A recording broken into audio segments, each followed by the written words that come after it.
నమస్కారం. Welcome to I dream. ధర్మ మార్గం విత్ విజిత కార్యక్రమానికి స్వాగతం. ప్రస్తుతం మనతో పాటు ఉన్నారు శ్రీ విద్యా ఉపాసకులు గీతా కుమార్ గారు. ఇప్పుడు వారితో మాట్లాడతాం. నమస్కారం అమ్మా. శ్రీ గురుభ్యో నమః. శ్రీ మాత్రే నమః. నమస్తే అమ్మా. నమస్తే. అయితే మనకి జూలై 15వ తారీఖు నుంచి వారాహి నవరాత్రులు ప్రారంభం కాబోతున్నాయి. గత కొంతకాలంగా వారాహి అమ్మవారు ఎక్కువగా వెలుగులోకి వచ్చినప్పటికీ, అంటే ఎప్పటి నుంచో ఉన్న ఆవిడైనా కొంతకాలంగా వెలుగులోకి వచ్చారు. వచ్చిన తర్వాత అంటే జనాలు తొందరగా మా కోరిక నెరవేరుతుంది అంటే అసలు ఇంకా బ్యాక్గ్రౌండ్లో అసలు ఆరాధించవచ్చా ఆరాధించకూడదా ఇవన్నీ ఏం ఆలోచించరు. మా కోరిక నెరవేరుతుంది, మేము చేసేస్తాము అని చెప్పి చేసేస్తున్నారు. అందులో భాగంగానే ఈ వారాహి నవరాత్రులు కూడా. మరి ఈ వారాహి నవరాత్రులు ఆచరించే విధానం కూడా చాలా భిన్నంగా ఉంటుంది. రాత్రి సమయంలోనే ఆచరిస్తారు. అసలు చెయ్యొచ్చా నవరాత్రులు, ఎవరు చెయ్యొచ్చు, ఏంటి వాటి గురించి? వారాహి నవరాత్రులు అంటేనే గుప్త నవరాత్రులు. వీటిని గుప్త నవరాత్రులు అంటారు. మనకి సంవత్సరానికి 4 నవరాత్రులు ఉన్నాయి. దానిలో 2 నవరాత్రులు గుప్త నవరాత్రులు. ఒకటి వారాహి నవరాత్రులు, తర్వాత శ్యామలాదేవి నవరాత్రులు. ఈ దేవీ దేవతలను మాత్రమే ఎందుకు గుప్త నవరాత్రులు అన్నారు అనంటే, మనం ఏది చేసినా కూడా గుప్తంగా చేసుకోవాలా అంటే సాధనా పరంగా ఏం చేసినా కూడా గుప్తంగా చేసుకోవాలి. ఎక్కువ హడావిడి ఉండకూడదు. మామూలుగా చైత్ర నవరాత్రులు, దసరా నవరాత్రులు మనం బాగా హడావిడిగా ఉత్సవంగా ఘనంగా చేసుకుంటాం. వీటికి అలా ఉండదు, హడావిడి ఉండదు, గుప్తంగా చేసుకోవాలి. కానీ ఇప్పుడు మనం ఏం చేస్తున్నాం, హడావిడి ఎక్కువ చేస్తున్నాం. ఇంకొక విషయం ఏంటంటే, వారాహి దేవత అంటేనే శక్తి దేవత, తీవ్ర దేవత, దృఢమైన దేవత, బలమైన దేవత అనే విషయం అందరికీ తెలిసిన విషయమే. ఆమె దండనాథ అంటే లలిత అమ్మవారికి దండనాథగా, అంటే బండాసురుని యొక్క పుత్రులను వధించడానికి ఆమె ఉత్పత్తి అయింది. ఓకే. ఇప్పుడు ఈవిడని ఎవరు ఉపాసన చేయాలి, ఎవరు పూజించాలి? ఇప్పుడు ఈవిడ ఉగ్రదేవతని, తీవ్ర దేవత. అంటే శ్యామల అమ్మవారు మంత్రిని దేవత. ఆవిడని సాత్విక రూపము ఉంది, తర్వాత రాజసిక రూపము ఉంది అనమాట. అంటే మాతాంగి వచ్చేసి కొంచెం రాజసికము, శ్యామల అమ్మవారు వచ్చేసి సాత్వికము. వారాహి అమ్మ కల లేదు, ఇంకొక రూపం అనేది లేదు, సాత్వికం అనేది లేదు, ఓన్లీ తీవ్రమే, ఉగ్రం. వీళ్ళని ఉగ్ర దేవతలు అన్నారు, తీవ్ర దేవతలు అంటారు. తీవ్ర శక్తి గల దేవతలు వీళ్ళు. ఇప్పుడు ఇలాంటి అమ్మవారిని మనం ఏ విధంగా ఆచరించాలి, అసలు మనం తెలుసుకోవాలి, మనకు ఆచరించే అంత అర్హత ఉందా లేదా అని. కానీ ఇక్కడ ఏమైపోతుందంటే, అందరికీ అమ్మగా మనకు కనికరిస్తుంది, అమ్మగానే చూస్తుంది. కరెక్టే, అమ్మనే, ఎవ్వరూ లేదని చెప్పలేదు. కానీ నీకు అర్హత ఉందా? ఇప్పుడు లలిత అమ్మవారి శక్తి ఒక శక్తి, ఆవిడ సాత్విక శక్తి. వారాహి అమ్మవారి శక్తి తీవ్ర శక్తి.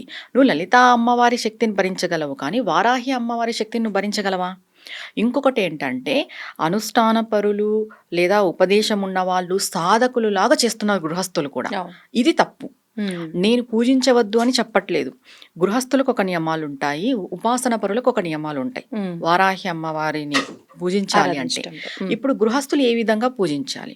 ఇప్పుడు దీక్షగా చేసేవాళ్ళు 9 రోజులు ఉపాసన పరులు దీక్షగానే చేస్తారు, గృహస్థులు కూడా దీక్షగా చేసుకోవచ్చు. దీక్షా నియమాలు ఏంటంటే, మాంసాహారం తినకూడదు, బ్రహ్మచర్యం పాటించాలి, భూషయనం చేయాలి, ఏకభుక్తం ఉండాలి.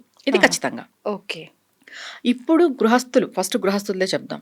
మీరు అమ్మవారి ఫోటోని పెట్టుకొని అమ్మవారికి ఎర్రటి పుష్పాలతో, ఎర్రటి అక్షంతులతో పూజ చేసుకోవడము, ప్రాణప్రతిష్ఠ చేసుకోవడము.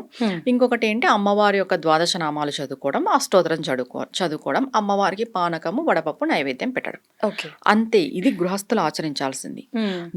నీకు ఉపాసన ఉండి, నీకు గురువు ఉండి, నీకు అమ్మవారి యొక్క మంత్రోపదేశాలు ఉండి, ఇవన్నీ ఉన్న వాళ్ళు ఏం చేస్తారంటే అమ్మవారిని తీవ్రంగా సాధన చేస్తారు. అంటే రాత్రి పూట. గృహస్థులు ఎప్పుడు చేయాలి? 6 నుండి 7 లోపు పూజ చేసేసుకోవాలి, 9 లోపు. గృహస్థులకి 9 పైన చేసే అర్హత లేదు. రాత్రిపూట పూజలు చేయకూడదు గృహస్థులు. కేవలం సాధకులు, ఉపాసకురాళ్ళు, ఉపాసకుడు మాత్రమే 9 పైన రాత్రిపూట తీవ్రంగా సాధన అనేది చేయబడుతుంది. ఇంకొకటి ఏంటంటే, ఇక్కడ అమ్మవారి మూల మంత్రాలని ఏ గురువు ఉపదేశం లేకోకున్నట్టు చదివేస్తారు ఈ నవరాత్రుల్లో. మనకి ఒక అలవాటు ఏంటంటే, మంత్రాలు చదివేటప్పుడు దానిలో బీజాక్షరాలు ఉండాలనుకుంటాము. మనకి ఓం ఫట్ స్వాహాలు ఉండాలా, వక్షట్లు ఉండాలా, అంటే అట్లా ఉంటేనే ఏదో నన్ను అమ్మవారు కరుణిస్తుంది అనే ఒక దాంట్లో ఉన్నారు వీళ్ళు. అలా ఉంటేనే. కానీ నువ్వు ఒక గృహస్థుడు, గృహిణి అనే విషయం మర్చిపోతున్నావు. నీకు గురువు లేరు, నీకు ఉపదేశం లేరు. నువ్వు అలాంటి తీవ్రమైన మంత్రాలను చదవడం ద్వారా నీకు అంత శక్తి లేదు, ఆ మంత్రాలను తట్టుకునే శక్తి నీకు లేదు. అలాంటప్పుడు చదవడం ఎందుకు?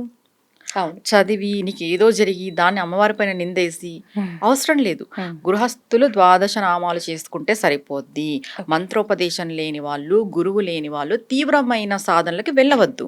రాత్రిపూట సాధన అసలే చెయ్యవద్దు. 9 లోపు చేసుకోండి.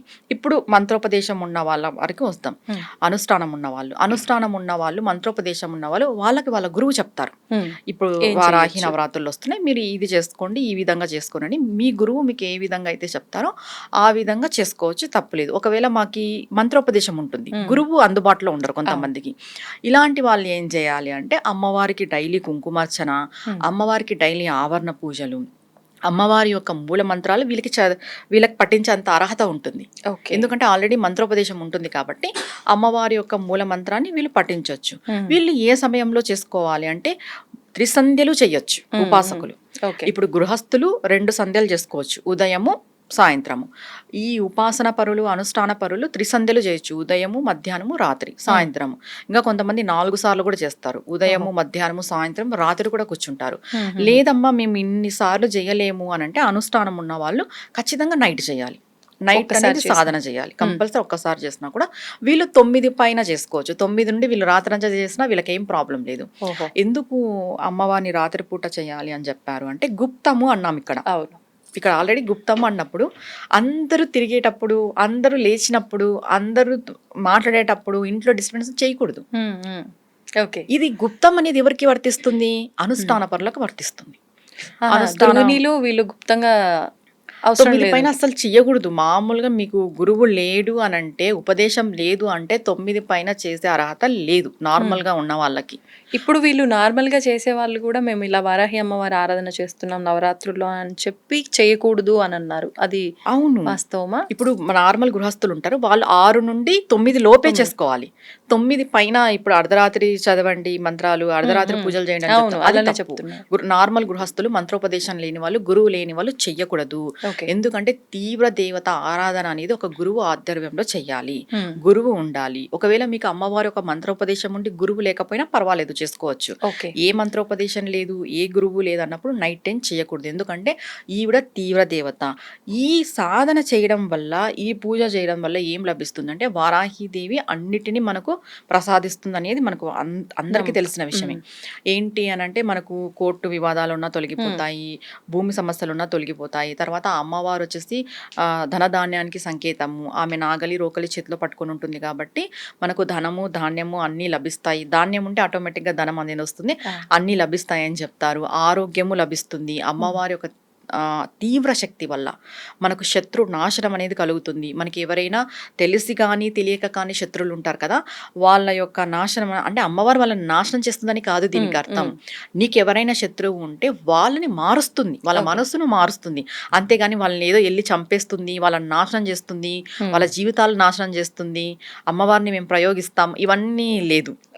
ఇవన్నీ ఇది అసలు ఇది మాట్లాడకూడదు కూడా. ఎంతున్నా అవతల వాళ్ళని మారుస్తుంది అమ్మవారు. ఆ మార్చే క్రమంలో వాళ్ళకి కొంచెం ఇబ్బంది అనేది కలుగుతుంది. ఏదైనా ఒక మనిషిలో ఒక మార్పు వస్తుంది అని అంటే, మార్పు రావాలి అంటే ఒక ఇబ్బంది అనేది వచ్చినప్పుడే మార్పు అనేది వస్తుంది. వారాహి అమ్మవారు అది చేస్తుంది. ఇంకొకటి మన మనస్తే మనకి శత్రువు అని మనం ఎప్పుడూ చెప్పుకుంటాం కాబట్టి ముందుగా మన మనస్సులో ఉన్న అపోహలను కానీ, మన మనస్సు వినకపోవడం కానీ, మనం ఏదైనా అధర్మంగా ఉన్నా కూడా అమ్మవారు మనల్ని మారుస్తుంది. ఇంకొకటి అధర్మంగా ఉండి మనం చేయరాని కార్యక్రమంలో అన్ని చేస్తూ కూడా ఈ వారాహి నవరాత్రులు చేస్తే వాళ్ళకి ఖచ్చితంగా అమ్మవారు చూపిస్తుంది. అంటే తిప్పి కొట్టేస్తుంది అంటాం కదా, అట్లా తిప్పి కొట్టేదైతే వాస్తవం. ఎందుకంటే ఈమెకి న్యాయంగా ఉండాలి, అధర్మంగా అసలు ఉండకూడదు. దీక్షలు చేసే వాళ్ళు కూడా చెప్పులు వేసుకోకూడదు, అబద్ధాలు చెప్పకూడదు, ఎవరితోనూ గొడవ పడకూడదు, మాంసాహారం తినకూడదు, బ్రహ్మచర్యం పాటించాలి, భూషయనం చేయాలి, ఏకభుక్తం ఉండాలి. మామూలుగా దీక్షలు చేసే వాళ్ళు ఈ హెయిర్స్ విరబోసుకొని ఉంటారు, లూజ్ హెయిర్. అలా ఆడవాళ్ళు అయితే అట్లా లూజ్ హెయిర్ అసలుకే వేసుకోకూడదు. ఎర్రటి వస్త్రాలను ధరించాలి, ఆవిడకి ఎరుపు ఇష్టం కాబట్టి. ఇవన్నీ నార్మల్ గృహస్థులు కూడా ఇవన్నీ ఆచరించాలి. గృహస్థులు కూడా ఇవన్నీ ఆచరించాలి. గృహస్థులు కూడా దీక్ష చేస్తారు 9 రోజులు. ఆ దీక్ష చేసే వాళ్ళు అంటే పెద్ద పెద్ద మంత్రాలను చేయకోకున్నట్టు అమ్మవారి యొక్క ద్వాదశ నామాలు ఎన్నిసార్లైనా చేసుకోండి. 108 టైమ్స్ చేస్తారా అమ్మవారి యొక్క ద్వాదశ నామాలు 108 టైమ్స్ చేయండి, ప్రాబ్లం లేదు. పెద్ద పెద్ద మంత్ర అంటే అమ్మవారి యొక్క మూల మంత్రాలకి, బీజాక్షరాల మంత్రాల జోలికి వెళ్ళొద్దు గృహస్థులు. మీకు మంత్రోపదేశం ఉండి, గురువు ఉండి అలాంటి వాళ్ళు ఈ మూల మంత్రాలు, ఈ బీజాక్షరాలతో కూడిన మంత్రాలను చదువుతూ అమ్మవారిని ఏ తీవ్ర విధంగా అయినా కూడా మనం సాధన చేయొచ్చు. ఒక అమ్మవారికి మనం సాధన చేయాలి అంటే సాత్విక సాధన ఎలా ఉంటుందో తీవ్ర సాధన కూడా అలానే ఉంటుంది. అది కేవలం సాధకులు మాత్రమే చేయాలి అని చెప్తున్నాను. ఇప్పుడు ఎవరో నీ పక్కింటి వాళ్ళు, ఎదురింటి వాళ్ళు కొంచెం తీవ్రంగా సాధన చేశారు, నువ్వు కూడా అది చేయాలనుకోవడం పొరపాటు అవుతుంది.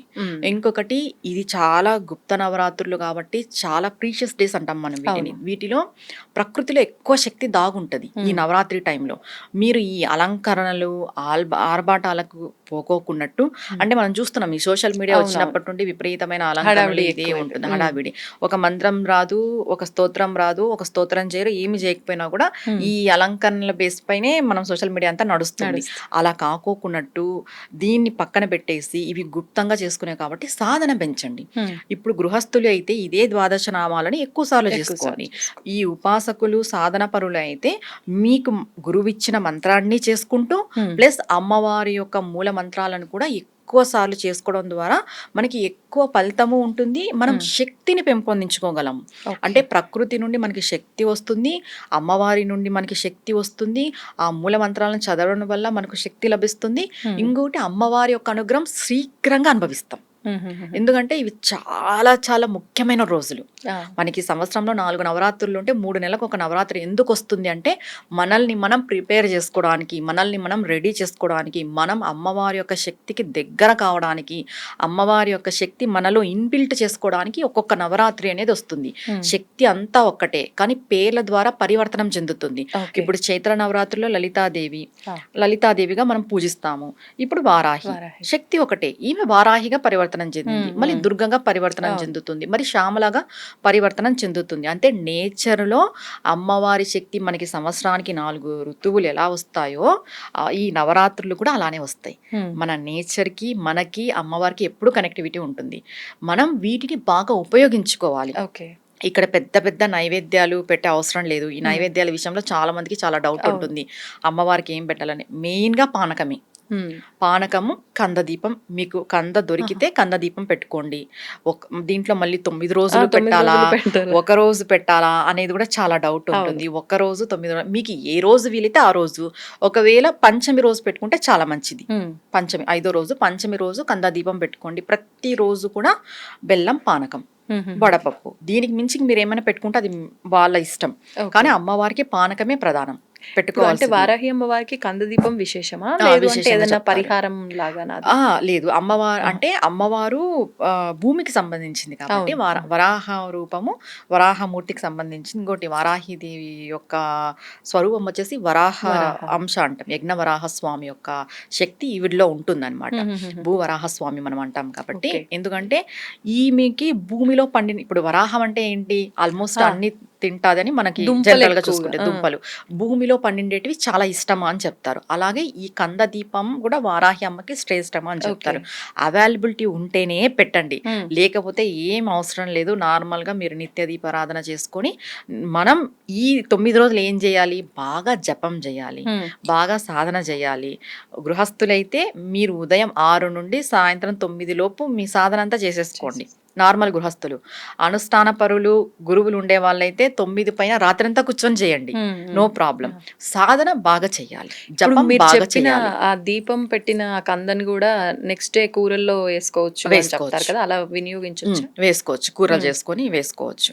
కానీ ఇప్పుడు కంద దీపం పెట్టమన్నాం కదా అనేసి దానికోసమే మనం తిరిగి టైం వేస్ట్ చేసి, దొరికితే పెట్టండి, దొరకలేదు నో ప్రాబ్లం. నెయ్యి దీపం పెట్టండి అమ్మవారికి. ప్రతిరోజు సాయంత్రం నెయ్యి దీపం పెట్టండి. ఉదయం లేకపోయినా సాయంత్రం పూట చేసుకోండి. 3 పూటలు చేసుకుంటున్నాం అనే వాళ్ళు 3 పూటలు చేసుకోవచ్చు, నో ప్రాబ్లం. లేదు మాకు కుదరదు అనే వాళ్ళు సాయంత్రం ఖచ్చితంగా చేసుకోండి. ఇప్పుడు అమ్మవారు శక్తి దేవత అన్నారు. విడి రోజుల్లో అయితే వారాహి అమ్మవారిని అసలు మనం ఆరాధించము. ఇప్పుడు నవరాత్రులు చెయ్యాలి అనుకొని ఆ చిత్రపటం తెచ్చుకున్న వాళ్ళు నార్మల్ గా అయిపోయిన తర్వాత పూజా మందిరంలో పెట్టచ్చా? అయిపోయిన తర్వాత పూజా మందిరంలో పెట్టచ్చు. ఒకవేళ మేము అమ్మని భరించలేము అనే వాళ్ళు తీసి ఎత్తి పెట్టచ్చు, మళ్ళీ నవరాత్రులకు పెట్టుకొని పూజ చేసుకోవచ్చు, అదేం ప్రాబ్లం లేదు. పెట్టుకునే శక్తి ఉంది మాకు అంటే కొంతమంది అమ్మవారిని చూసేంత శక్తి కూడా వాళ్ళకు ఉండదు. నేను చాలా వరకు నా దగ్గర వచ్చిన క్లయింట్స్ నేను విన్నాను. అంటే మేము అమ్మవారిని చూడలేకపోతున్నాము అనేటోళ్ళు కూడా ఉంటారు. అలాంటి వాళ్ళు భరించలేరు. అలాంటి వాళ్ళు ఎత్తి పెట్టచ్చు.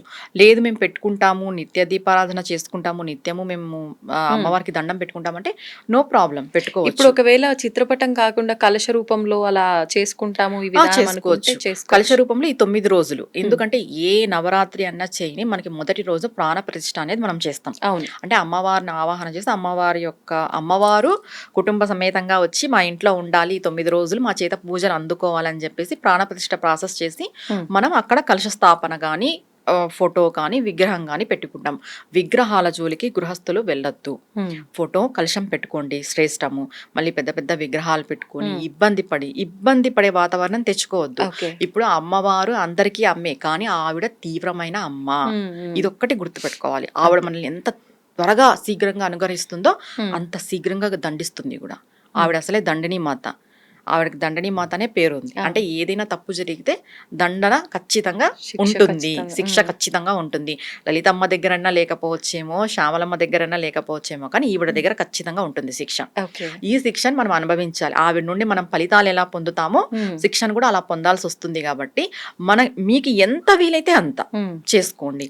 వాళ్ళేదో చేస్తున్నారు, వీళ్ళేదో చేస్తున్నారు, సోషల్ మీడియాలో ఏవేవో చెప్తున్నారు అనేది లేకోకుండా సాత్వికంగా, మీకు గురువు లేకపోతే ఎంత సాత్వికంగా చేసుకుంటే అంత మంచిది. ధన్యవాదాలు. నమస్తే అమ్మా.